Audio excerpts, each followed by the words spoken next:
आता हा साठा कोणत्या मार्गाने वाढला तर चांगला हे सांगायलाच नको की जे स्रोत आपले स्वतःचे आहेत, म्हणजे उदाहरणार्थ निर्यात वृद्धी झाली आणि आयात कमी झाली, त्यामुळे वाढलेलं जे काही विदेशी चलन असेल ते आपलं स्वतःच आहे. आपल्याला डिव्हिडंड मिळाला, आपल्याला व्याज मिळाला, या मार्गातून मिळालेलं विदेशी चलन आपलं स्वतःच आहे, ते परत द्यायचं नाही आहे. या उलट विदेशी गुंतवणूकदार येऊन इथे गुंतवणूक करायला लागले तर आज ना उद्या ती गुंतवणूक ते परत घेऊन जाऊ शकतात.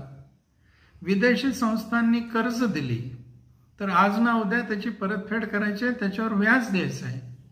त्यामुळे अशा मार्गाने विदेशी चलनात झालेल्या वाढीपेक्षा निर्यात सरप्लस, डिव्हिडंड आणि इतर प्रकारचं उत्पन्न याने